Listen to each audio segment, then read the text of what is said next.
روزی 20 اکتبر سال 2021 سمایی شهر پنجکین ابرناک و تیره بود و گویا از مرگ مفاجای روزنامه‌نگاری شناخته عضو اتحاد روزنامه‌نگاران جمهوری تاجیکستان، اعلاچی مطبوعات، اعلاچی فرهنگ، اعلاچی معارف جمهوری تاجیکستان، راهبر شرکت صدا و سیما در شهر پنجکین یزدانقل مولانوف خبر میداد.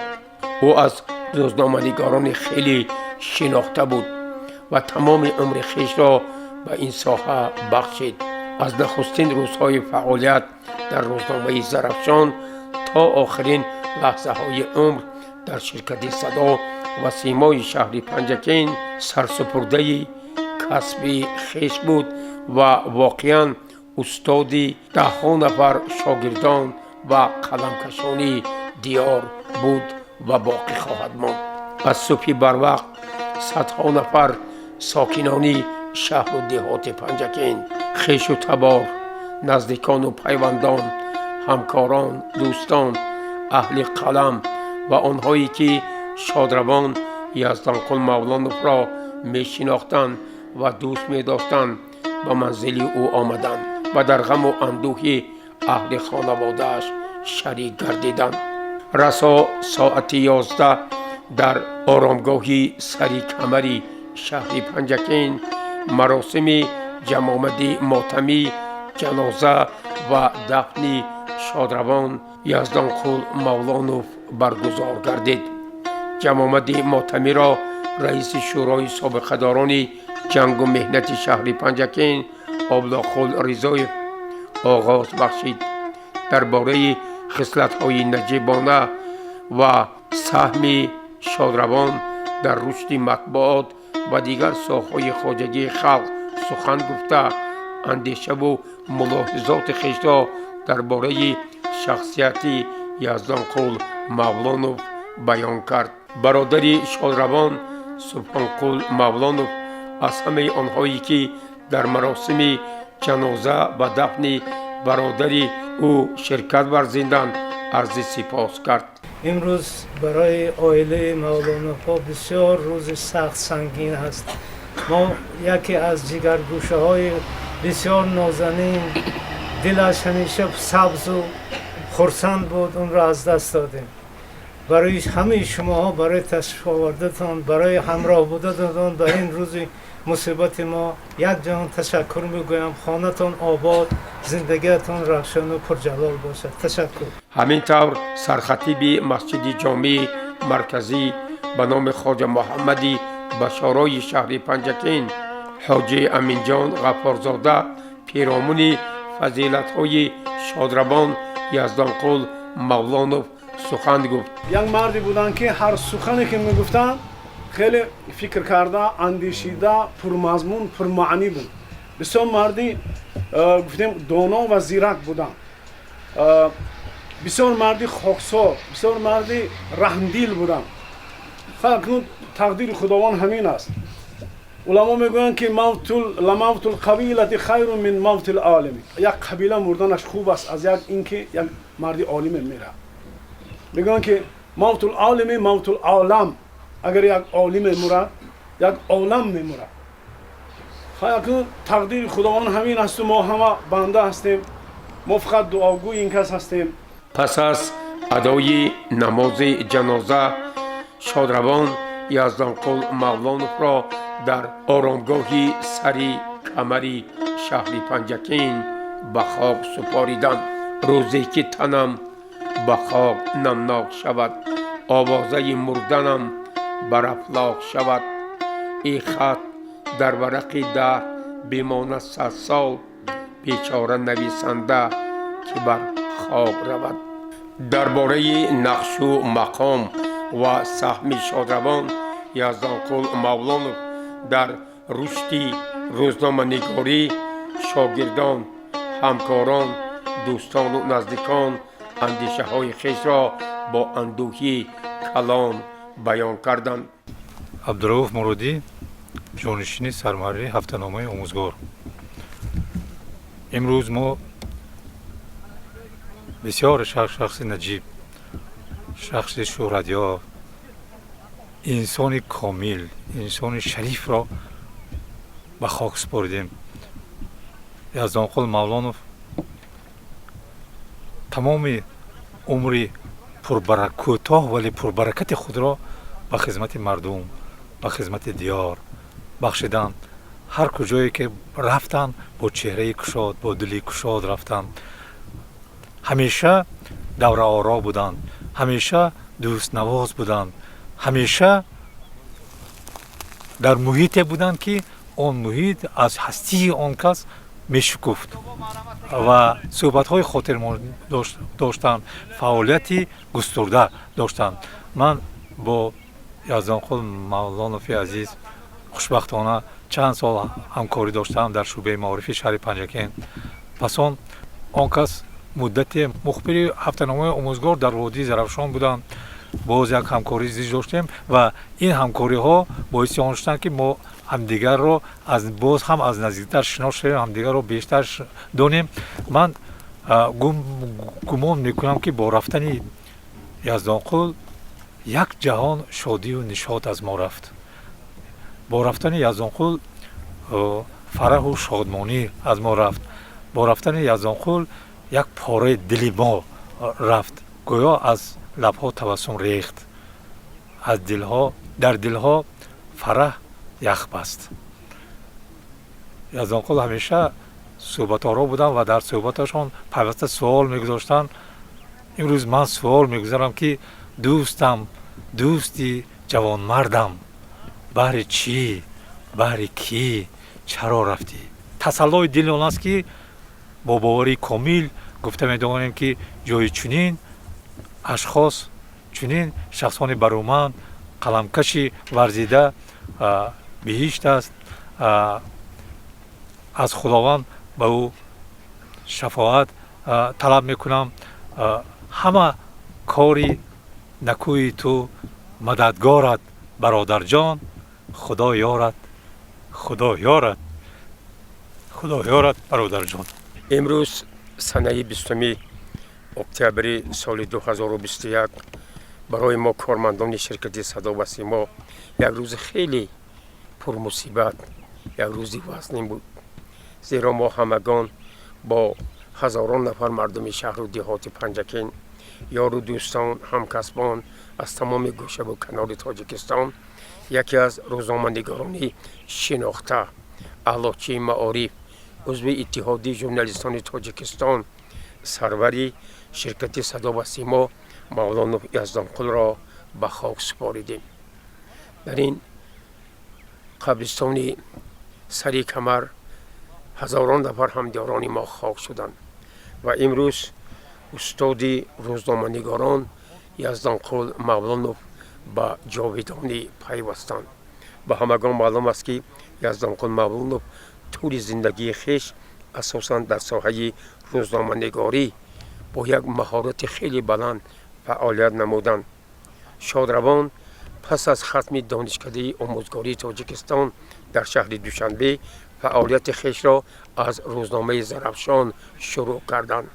پس آن در نشریه‌های حقیقت، چشمه مهر، سیما به حیث سرمحرر ایفای وظیفه داشتند و تقریباً 25 سال به این جانب در تلویزیون سیما کار و فعالیت کردند و سالهای آخر سروری شرکت صدا و سیما بودند که واقعاً نام یزدانقل مولانوف هیچگاه از یادها فراموش نخواهد شد. استاد زنده یاد لایق شعری فرمودند: یک روز زندگان تو را هم یاد میکنند، قدر تو را شناخته فریاد میکنند. انا لله و انا الیه راجعون. ما همه بندگان خدا هستیم، بازگشت ما به سوی اوست. نمیدانم سخن را از چی آغاز کنم. زنده و جاوید ماند هر کی نکو نام زیست، که از عقیبش ذکر خیر زنده کند نام را.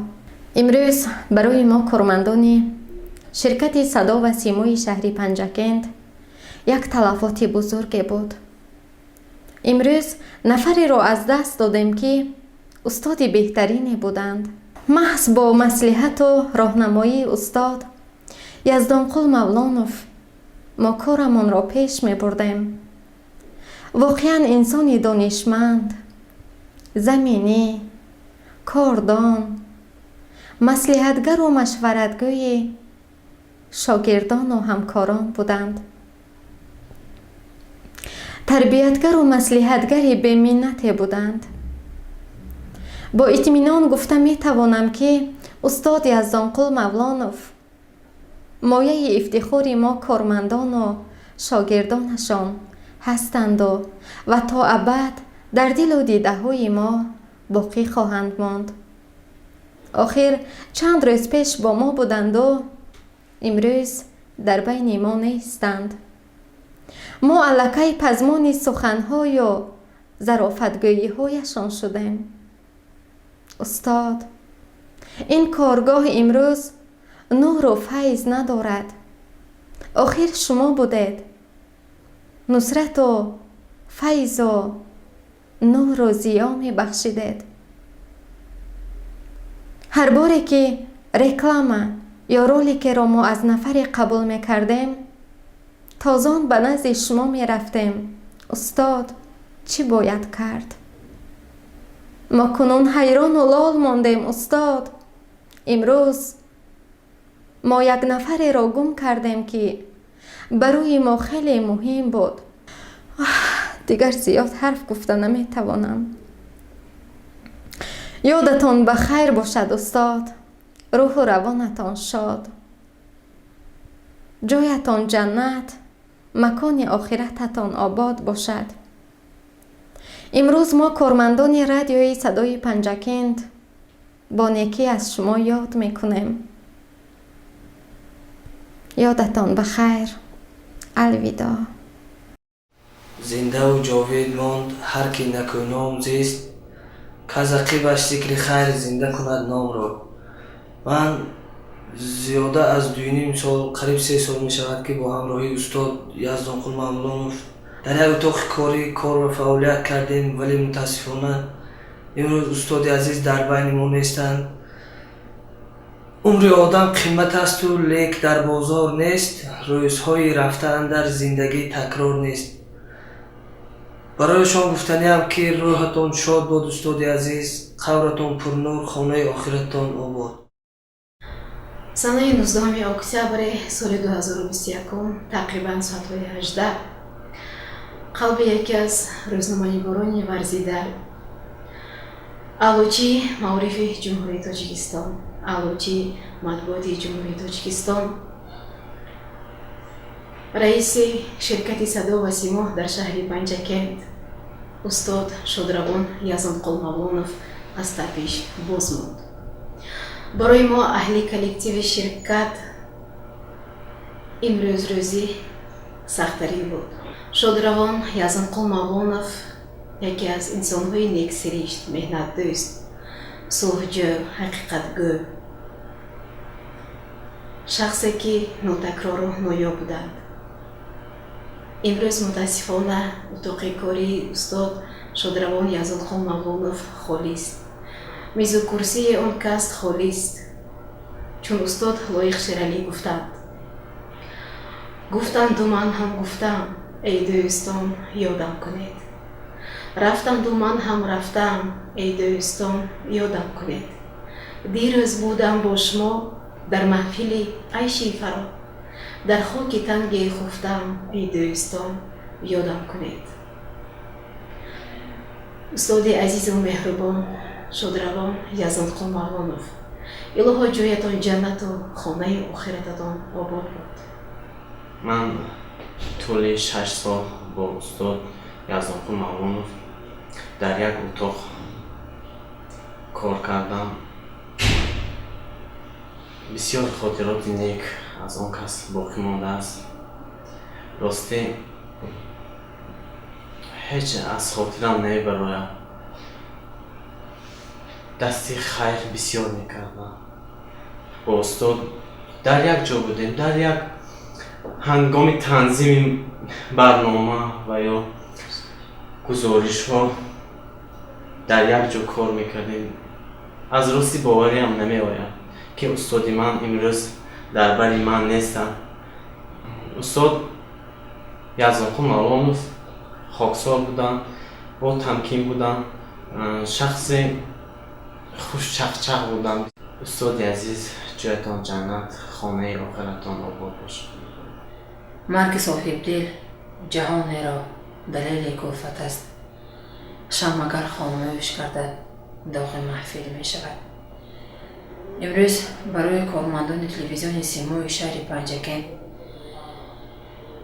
یک روز سخت، ضربه سخت تلخ تقدیر بود.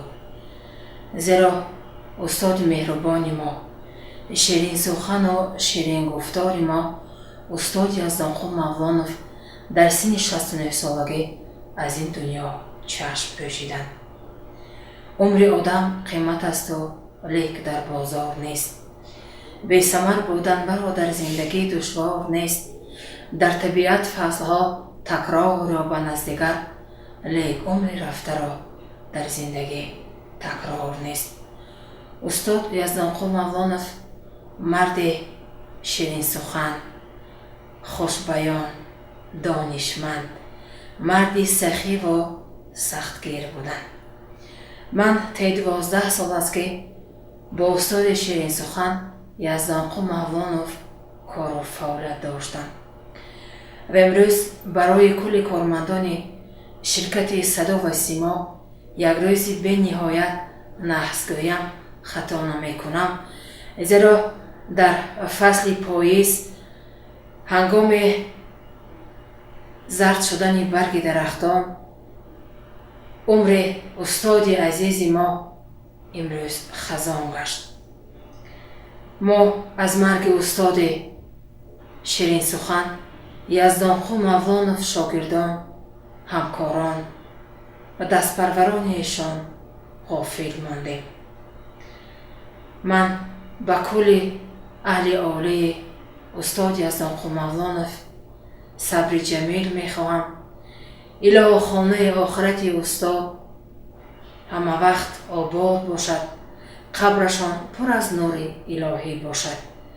من باوری دارم که ما دست پروران استاد شیرین سخن، استاد یزدانخون مولانوف در زندگی امروز و فردا نامبردار استاد خود میگردیم. بر سر قبرم کیاران منند، با دل گم گشته جولان میزنند. شمع افروزند وقتی مردنم، لیک حالا زنده ام، من زنده ام. یک زمان قبر من ای دوستان می شود بیگانه برخورد و کلان. آن زمان از من نمی ماند نشان، دان که آن دم مرده ام، من مرده ام. یادتان بخیر استاد عزیز، استاد قدردان، استاد شیرین سخن و صاحب معرفت و با مدنیت ما. سالها میگذرند ولی مردم پنجکین، دوستان، همکسبان، اهل خانواده، پیوندان و عزیزان هیچگاه نامی روزنامه‌نگار شناخته یزدانخون مولانوف را فراموش نخواهند کرد. آغاز ماه اپریل ما همه سال دوستان زادروزی یکی از روزنامه‌نگاران شناخته شهر پنجکین، برادر و دوستی من، همکاری من یزدانخون مولانوف را جشن گرفتیم. افسوس که امسال زادروزی این برادر را بی او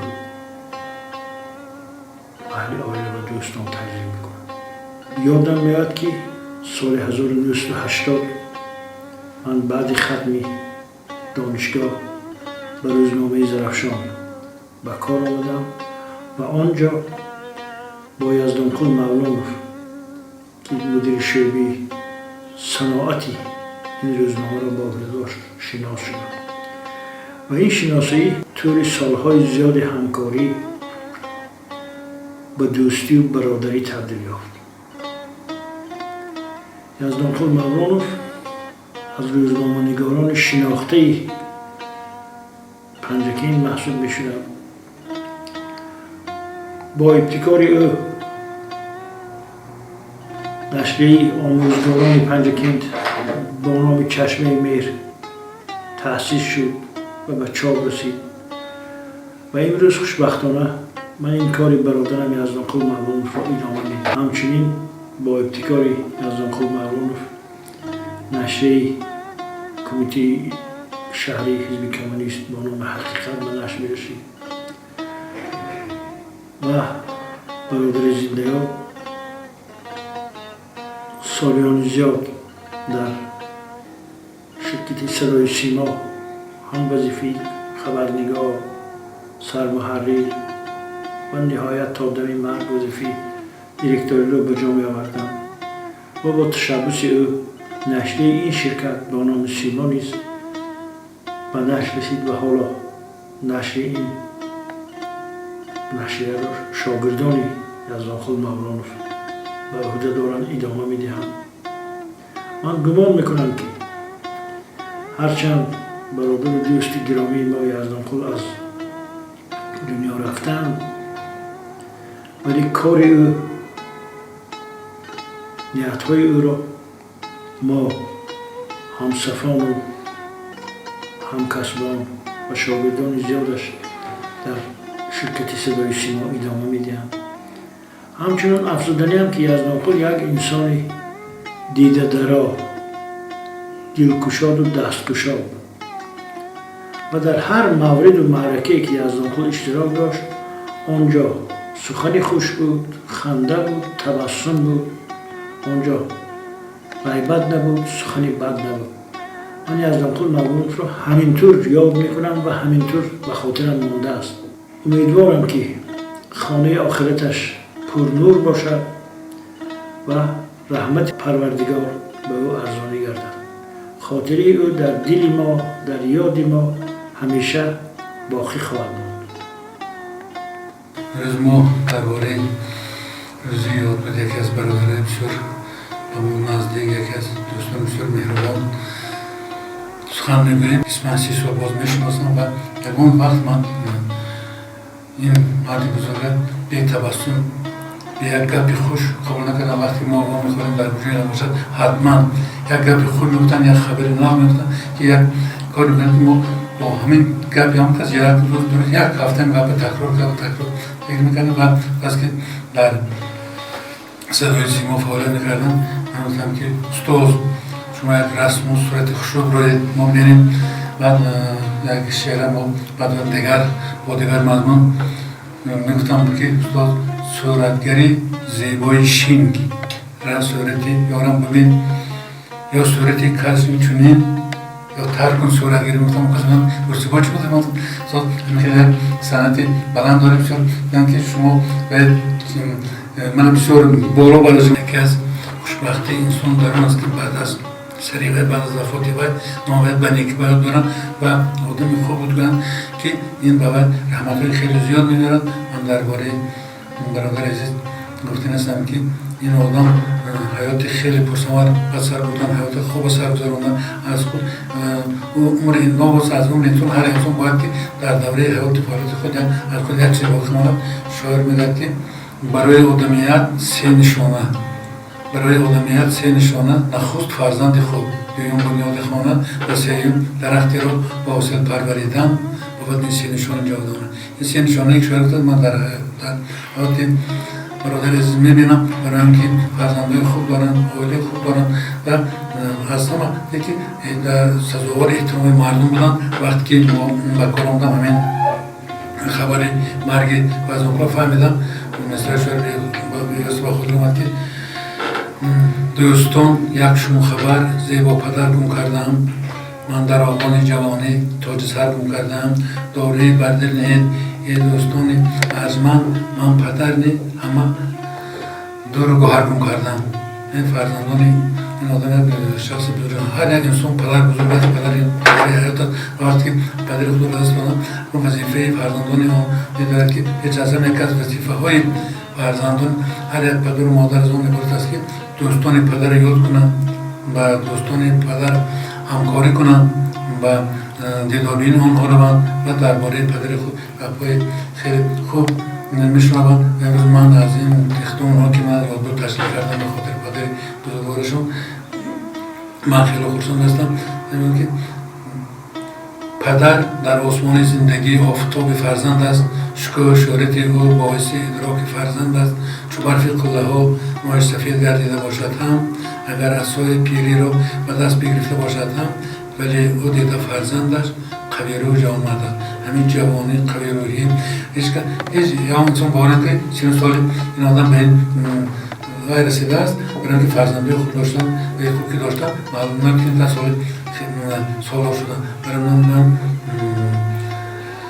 از درگاه خدا می‌کریم خواهشمند دارم که قبرشون پرنور جاشون جنت باشن و فرزندانشون سزاواری همخیل پدر بزرگ باشن. لقمان قربان، سرمحرر روزنامه زرافشان. من یزدانقل مولانوف را از زمان دانشجوییشان خوب می‌دانم. خطکردی فاکولته زبان و ادبیات دانشکده آموزگاری شهر دوشنبه بودم و پس از ختم دانشکده اون کس با پنجگین آمده فعالیت کاری را پس از مدتی خیلی کوتاهی آموزگاری در روزنامه زرافشان آغاز کردم. اون وقت سرمحرر رحمتی علیف بودم و من با استاد علیف توصیه کردم که یزدانقل با ما هر گونه مقاله ها خبرها نوشته می‌استادن و من توصیه کردم که یزدانقل با اداره روزنامه به کار گرفته شدم و اون کس خواهش ما را قبول کردم و سنجیدم. رحمتی یزدانقل را یک انسانی بسیار حلیم، مهربان، حضرکش، دوست نواز بودم. هم کار میکردیم، هم استراحت داشتیم، یک جای کارهای ایجادی را اجرا میکردیم. بعد وقتی که علیف به نفق رفتن من و جای امکان مرا به وظیفه سرمحرر روزنامه تعیین کردم، من با یزدانقل بیشتر سر کار داشتم. یزدانقل اون وقت مدیر شعبه صنعت و نقلیات روزنامه زرافشان بودن، همین خیلی شعبه بود و کار شعبه را بسیار با ذوق و شوق بسیار بلند اجرا میکردم. با کارگاه ها میرفتم، تشکیلات اداره ها میرفتم، با گزارش ها با مقاله های خوب برمیگشتم و در یک مدت کوتاه توانستم که خود را در بین خوانندگان روزنامه خوب معرفی کنم. همینطور 3-4 سال کار کردیم و بار سابق کاتب یکم کمیته پارتیوی شهر پنجگین رفیق معروف یک بیگاه با من زنگ زدن و گفتن که در شما یزدانقل مولانوف همچون روزنامه‌نگار مدیر شعبه کار میکردن. همینطور من گفتم بله. کارشان چی خیر؟ من گفتم کارشان بسیار خوب، آدمگریشان، دانششان چی خیر؟ من گفتم همش ارزنده، همش موافق، کارگر خوب هستن، صاحب استعداد هستن. بعد گفتن که اگر ما اون کس رو با کمیته شهری حزب به کار تکلیف کنیم شما چی میگید؟ من گفتم وقتی که اگر رهبریت شهر به همین خلاصه آمده است، من بجز راضی شدن دیگر باید ندارم. گفتن که کادرها با چی می شود؟ شما باید به جای یزدانقل نفر دیگر را گفته می توانید که کار اجازه کنند. من گفتم کادرها هستند، لیکن مانند یزدانقل نفرانی که مثلا از صدق کار کرده می توانند، از مهربانی کار کرده می توانند کم است، لیکن اگر ضرور باشد ما هیچ شکل نمی توانیم. در خلاصه اون را با کار قبول کردم، با کمیته شهری حزب با شعبه اون وقتا جمعیت دانش بود و جمعیت دانش همچون کاتب مسئول با کار ماندم. لیکن یزدانقل هیچ وقت رابطهشون رو از روزنامه کنده نکردن. همیشه با ما بودن، با روزنامه‌نگاران بودن، می آمدن با حزب مطالبه، با صحبت شیرین ما وقت رو می‌گذراندیم. ما روزهای زیادی زندگی خوش و خرمی حیات جوانی رو یک جای گذراندیم. من یاد دارم پدر یزدانخوی مولان رحمتی اون کس دیرکتری مکتب بودن. در صنف یکم بودنم مادر یزدانخوی با من درس بودی و همیشه از یزدانخوی یاد میکردن، میگفتن که همین یزدانخوی هم همیختر پسرش فرزند شیرین من است و کاش در زندگی جای و مکای خود را پیدا میکرد. من یاد دارم روز خانه‌دار شوی یزدانخوی را در اون روز مهمانان زیاد از دوشنبه آمده بودن، از شهر آمده جمع بودن. در اونجا از بین استادان ما مرحوم ایشان جانوف بودن، عبدالغنی ایشان جانوف، یکی از فیلولوژهای مشهور تاجیکستان، نامزد علم‌های پداگوژی بودن. بسیار نسبت به همین یزدانخوی، نسبت به من احترام بسیار بلند داشتن. اون کس هر نفری رو که دانش و تجربه خوب داشت، خصوصا دانش خوب داشت، سخت احترام میکردن. در همین توی یزدانخوی بوده اشتراک کرده، سخنهای صمیمی گفته، بعض رو خیلی پرنور زیبا گردانده بودن. به نزدیکی من با رئیس شهر پس از چند از روزی وفات رحمتی یزدانخوی با رئیس شهر محترم عبدالقادر خانزاده گفتگو داشتم. درباره یزدانخوی بسیار سخنهای پرمهر گفتن که یک انسان بسیار حلیم و مهربان بودن، تجربه بسیار بلند کاری داشتن. من در یک مدت کوتاه کاری درک کردم که مانند یزدانخوی در بین روزنامه‌نگاران نفران صاحب استعداد خیلی کم هستند. خوب هم گفتن. در حقیقت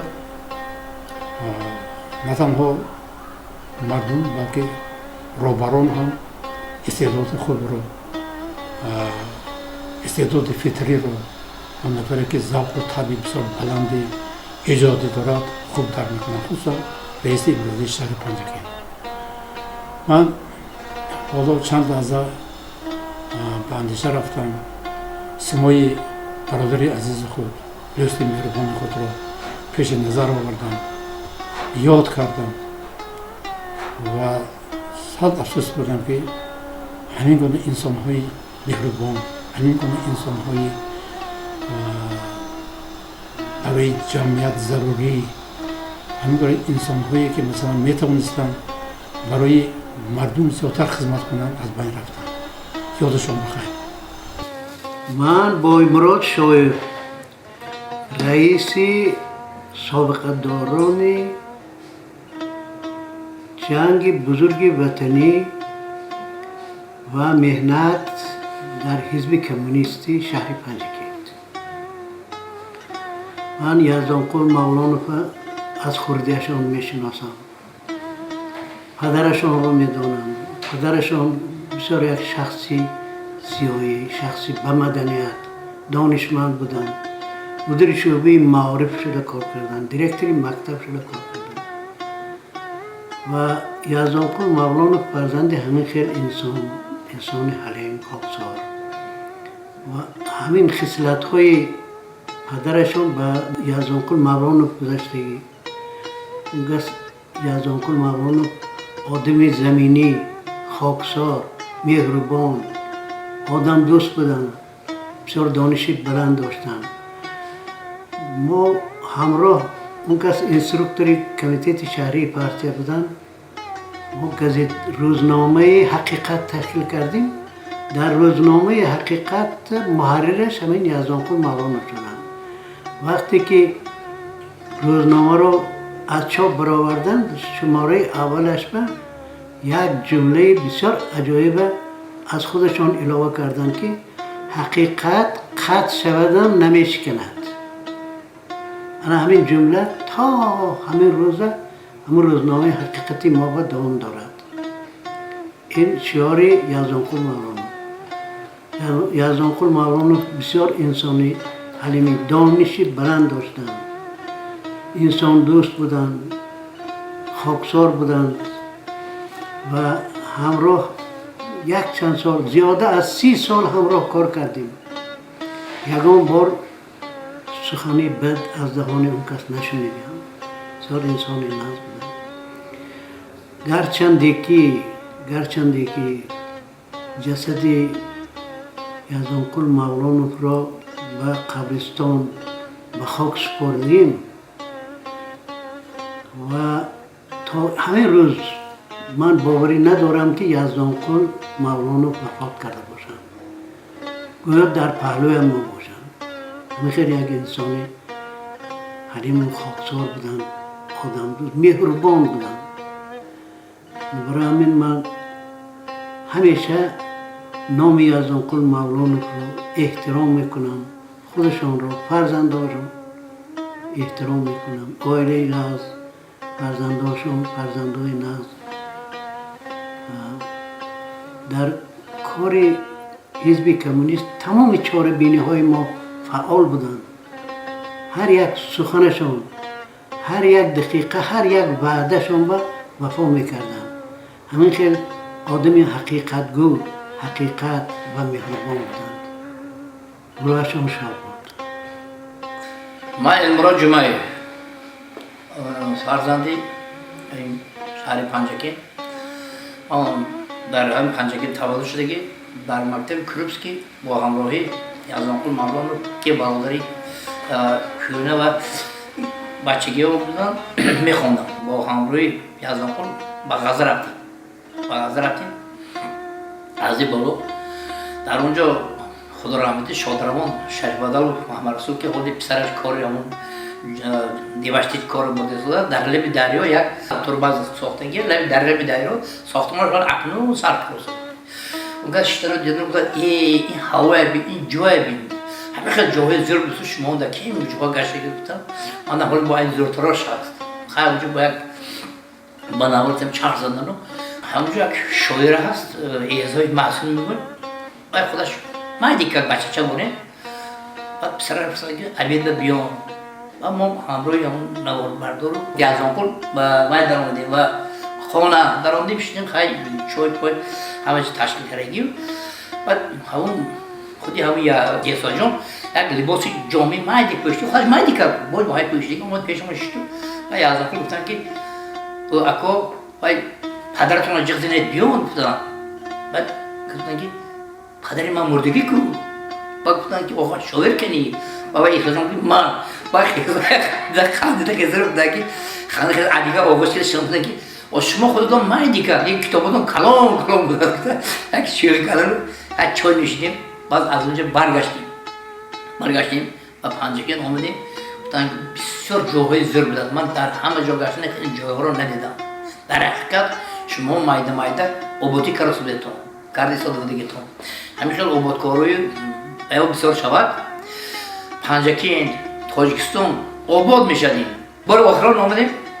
من اینجا در اومدم پیش آمدم گفتن که امروز وقتم نیست و 5 بودن در خانه من بید پیش خانه بود. بعد من گفتم شیر کردم کلپاچه میخوریم دیگه اول زورترش میخوریم و خندگی یک کردم. بعد ساعتی 5 به ما آمدم که اون کس نیستن یک کمتر رسوندم 5:30 برفتن گفتن که بید یک شام خوریم خوراک شام. من گفتم مالش گفتم من مکتب 15 میرم پیشتر تا جای همون اینشات من نه همین نزدیک سعودیان داره میشینیم سعودیان در آمدیم. من به خوراکی سخت گفتم خودشون خوراکی سویو آباکی خیلی پشکیلی بود. و در همین اختصال گشته احمد نوید دادم که همون آدم تماما چیزخورشون کم بود. همیشه احمد نوید همچون دیدم که من یک خوراک ما تمام کردم دو سالی همون کاسهشون نیم کرگی نبود. این کس همین خیلی وای بودین و چی خیلی کم خور بودین کسلی داشتی یکی یکم کس به همین چیز روشت نکردم نمیدونستیم. آخر مردیم گفتن که اکنون این هفته میام دیگه علم رو با خدا خواهده که هوا برشه غزه میریم قرطاب خوری دو خوری من میگم مرحمت با همین دیگه من کس رو ندیدم. پس یک چند روز شک کارگر شد، شاگرد شد، شخصی شب با من زنگ زد که اکا برادرتان گذشتن. همین که با دیگه کسی ندیدم، دیگه کس نباشه نه، من فکر کنم که یک جای. من آدنه بهرام، کارگری مطبعی شهر پنجکین، یزدانخیل مولانا را از سال 1972 با میشناسم و همکاری کرده آمده بودیم. آن کس همچون ژورنالیست دانشی بقوت داشتند در کارها. برای هر وقتی که یگان مصلحت پرسیده رویم آن کس با ما یاردم میکردند. یگان وقت نه گفتنی گپ نمیدانستم. جدا انسان خاکسار شوخ طبیعت بودم. آن کس هر وقت با ما در ضیافت‌ها ششته حرف‌ها میکردن. انا آش میکردیم گلگی همجا با برد میارستیم. آن کس زیبی همین دوره بودم. الهی جایشان جنت شود. شادرمان یزدانخیل مولانا بود.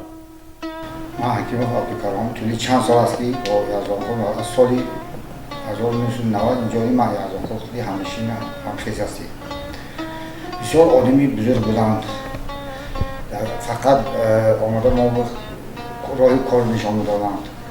با همدیگر شوخی بازی میکردیم، حزلها میکردیم. بسیار آدمی بزرگ بودند. از تا همین وقتی مرگشون من همین دیده بودم همینجا با شوخی بازی کردیم. گفتن که خب با میبینیم با تشکیلی میکنیم با دین رزدین. من کس خط زاده من یکمی اپریل میگفتم حضیر شوخی کردم.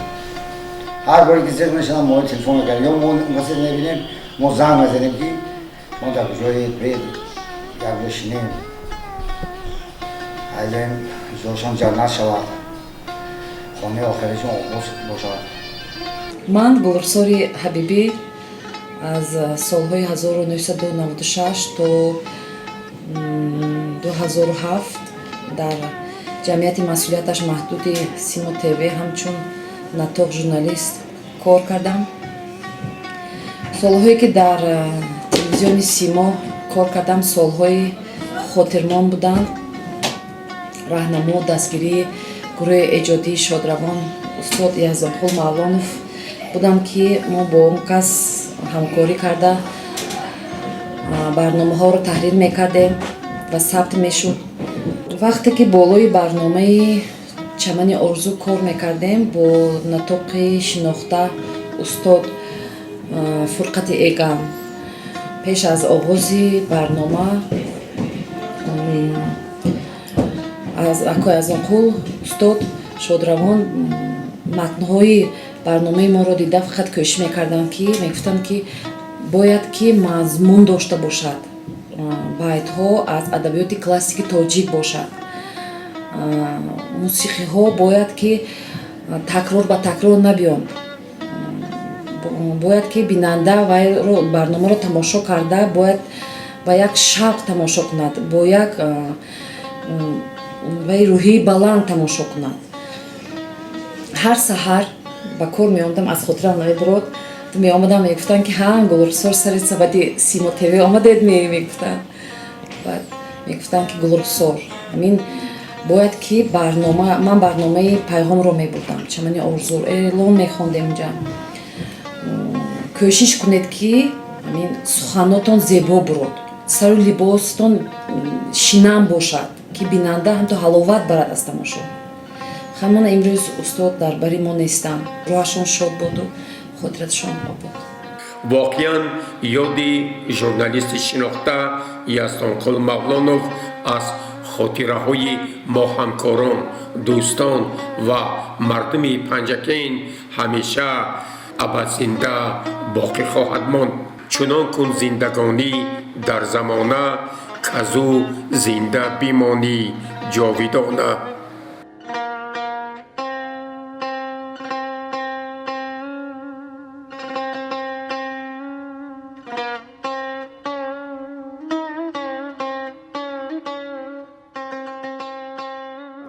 حالا با مقصدی گرامی داشتن خاطره همکاری شادروانمان یزدانقل مولانوف از بایگانی تلویزیونی سیما یک سلسله گزارش های او برای بینندگان منظور خواهد شد.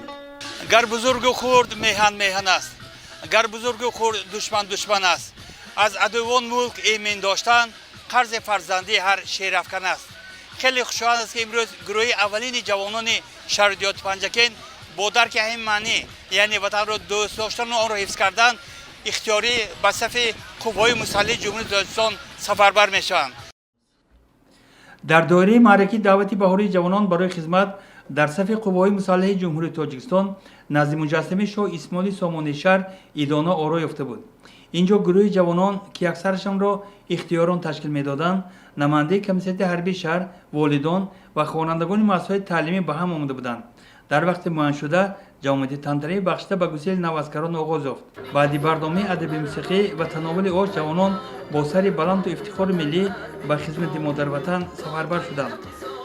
باعث خرسندی است که چند سال آخر نقشه‌های دعوت بهاری و تراموی جوانان به ورزش ملی در شهر دیات پنجکین با موفقیت تامین می‌گردد و این همه بار دیگر دلیل است که جوانان شهر دیات پنجکین وطن دوست بودند، وطندار هستند و وطندار خواهند ماند.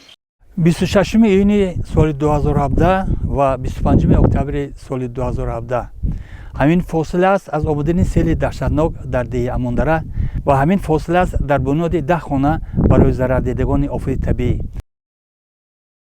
چنین خرابی، چنین دهشت و وحشت را سیل سنه 26 ایون سال 2017 آمده برای مردم دهه اماندره باقی گذاشت.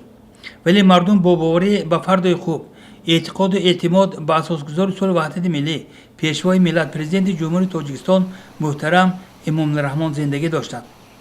جدا نمودن زمین برای ضرر دیدگان و رایگان ساختن منزل‌های استقامتی بار دیگر دلیل بود که دستور سپارش‌های راهبر معظم کشور محترم امام الرحمن جهت کمک به ضرر دیدگان در مقامات اجرایی محلی حاکم دولت شهر به راهبری گرفته شده است.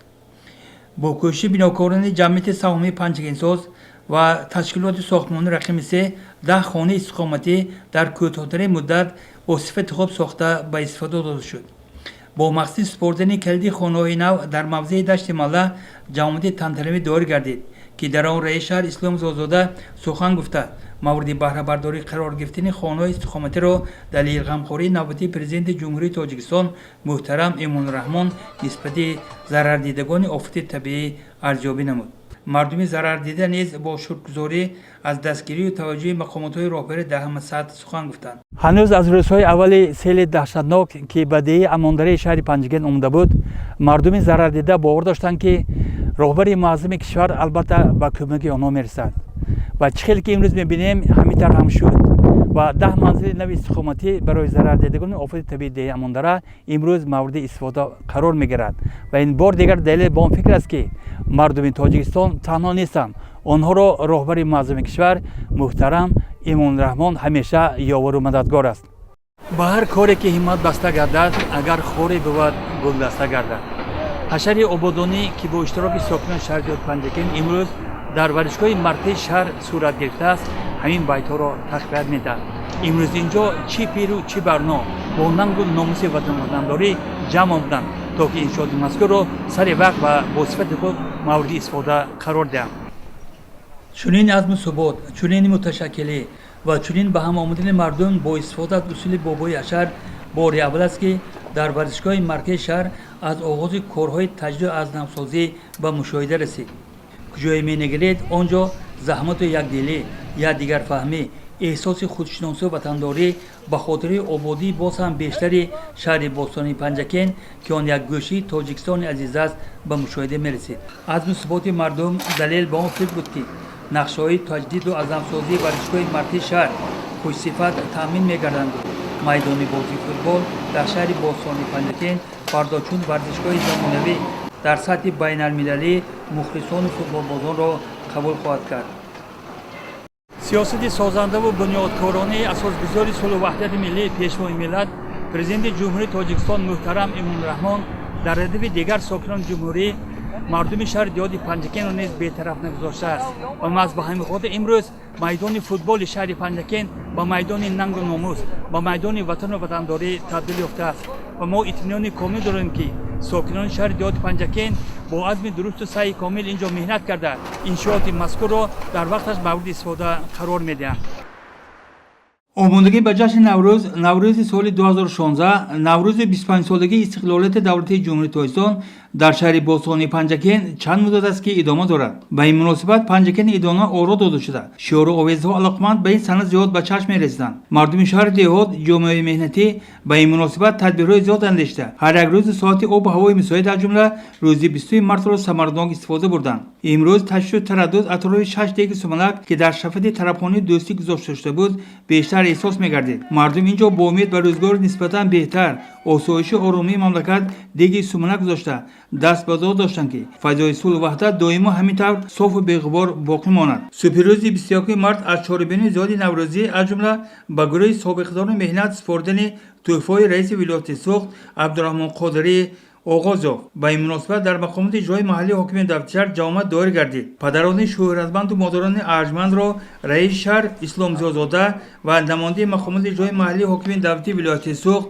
حلیم حجیف با این مناسبت تبریک و تهنیت گفته با آنها تحفه‌های رئیس ولایت را سپاریدند. بعدا رئیس شهر اسلام زیازاده و هیئت همراهانش به نزد سومنک فضان آمده آنها را با جشن نوروز شادباش گفتند. اینجا هم برنامه ادبی موسیقی، نمایش‌های ورزشی و چند چهاربین دیگر پیشکش حاضرین گردانده شد. روحی نوروزی در خیمه‌ها ادامه یافت. اینجا هم مردم با شکرگزاری از فضای صلح و وحدت احیای جشن‌های نیاگون از جمله نوروز سخن گفتند. چهاربینی اصلی نوروزی در ورزشگاه مرکز شهر صورت گرفت. اینجا حاضرین را مسئولان مقامات اجرایی محلی حاکم دولت شهر با جشن نوروز شادباش گفتند. برنامه کنسرتی با اشتراک هنرمندان شعبه فرهنگ و چهاربینی نوروزی در شهر باستانی پنجکین حسن انجام بخشید.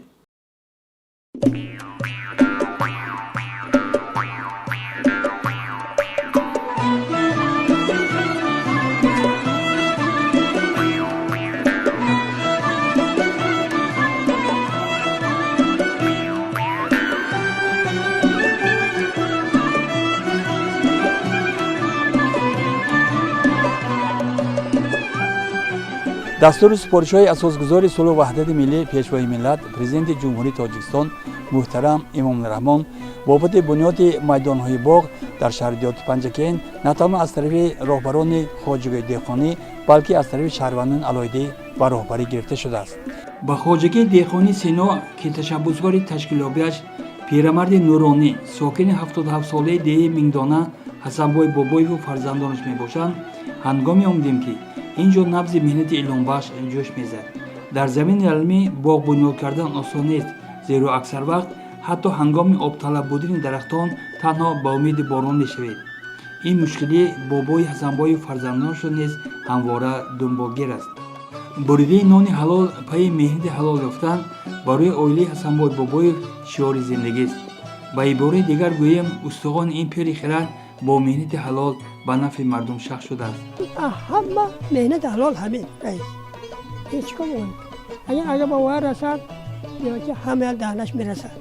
اقدام پدر فرزندان از جمله حاجی مراد را بی‌طرف نگذاشت و بعد بازگشت از مهاجرت مهنتی جای خود را پهلوی پدر دید. بابای حسن‌بای باغبان اصیل است. طول سالها زیاد دیخانه خوب میداند که در کدام زمین کدام درخت را باید سبز کرد. حسن‌بای بابایف چند مدت چوپانی هم کرده است و از اینجاست که در پرورش مال میده و کلان تجربه دارد. او خاطرهای خویش را در این بابت چنین یادآور شد. مهنت این شرف است. برای همین مهنت کنند، مهنت حلال کنند، صافدلانه کنند. شما خاطر از چند سالگیتون کار با چه کارو کردید؟ من 8 سال پوده ماندگی. انا 4 سال بز ماندگی.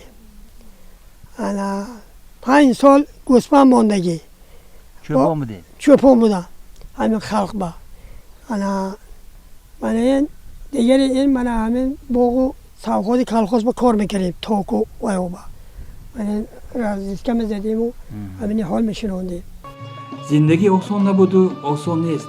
خاصه برای انسانی که ننگ او را از همه چیز بالا گذاشته کوشش می‌کند که به خلقش خدمت رساند. بابای حسن‌بای نیز طول عمر 77 ساله خویش دشواری‌های زیادی را پس سر کرد و امروز شکر 5 فرزندش میکند و گاه ترانه‌های خلقی به خاطرش میآید. همان بیت‌هایی که آن سالها واقعا هم بیانگر روزگار مردم کمبغل بود. ای فی العمر عزیزم صد دریغا خار شد، ای رفیقان هم غم و درد و دلم افگار شد، ای رفیقان هم درد و دلم افگار شد. داشتم در جهان یار و برادر دوستان، داشتم من در جهان یار و برادر دوستان، حیفی عمری نوجوانیم صد دریغا خار شد. بریده نان حلال پای مهنت حلال یافتن برای اویله حسنبای بابایف شعار زندگی است. با عباره دیگر گویم استخوان این پیر خرد با مهنت حلال به نفع مردم شخص شده است. با باغبان حسنبای عثمان و فرزندانش خیر و خوش میکنیم، ولی پیش نظر همانا باغ سرسبز خرم که با عرق جبین و آبری دست بنیاد شده است نظر ربا به چشم میرسد و این دم به اختیار بیت‌های استاد لاهدی به خاطر میآیند که گفته بود: به زحمت و کار نان نمی باید خورد، یک لقمه به رایگان نمی باید خورد، نانی که بود حاصل رنج دیگران گر سر برود از آن نمی باید خورد. روزگار حسنبای عثمان و فرزندانش همین بیت‌ها را تقویت میبخشند. در روشفت خیلی خوب گفتند که از نیک باغ و از بد داغ. ساکن 77 ساله ده میگدانی جماعت دیهاتی یاری شهر پنجکین حسنبای بابایف این حکمت خلق را خیلی خوب درک کرده است و امروز همراه فرزندانش برای آبادی این باغ، برای سرسبزی این باغ کوشش زیاد به خرج میدهد و اطمینان کامل دارد که روزی میرسد که این درختان حاصل میدن و او کام شیرین خواهد کرد.